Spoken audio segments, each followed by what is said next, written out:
السلام عليكم ورحمة الله تعالى وبركاته. اليوم ان شاء الله في هذا الفيديو غادي نخدموا على واحد تي بي. غادي نشوفوا كيفاش غادي نكريو ان ريزو لوكال. نكريو واحد ريزو لوكال، نديرو واحد السويتش، نجيبو واحد السويتش وغادي نجيبو 3 ماشين.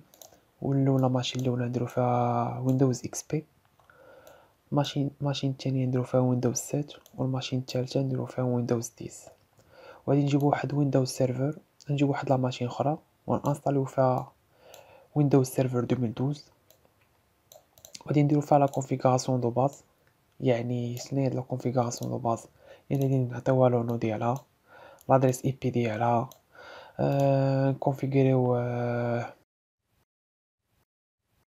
نكونفيغوريو البيرو ا ديستانس، كونفيغوريو البارفو،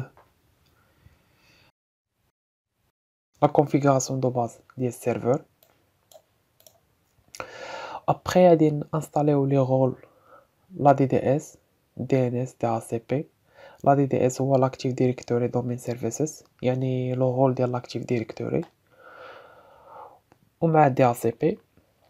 بالنسبه لا كونفيغوراسيون ديال دي اتش سي بي غادي نكريو فيه واحد البلاج، يعني نديرو فيه من 192.168.20.21 حتى ل 192.168.20.100. يعني هذا هو البلاج من غادي يوزع لي زادريس اي بي. يعني اول ماشين مثلا ويندوز 7 ويندوز اكس بي غادي تاخذ 1.21، ويندوز 7 غتاخذ 0.22،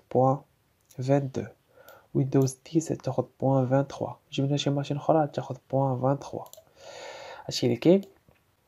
وبالنسبه او نيفو د لاكتيف ديريكت، وبعدين بالنسبه لهاد لي ماشين هادو ندخلوهم للدومين.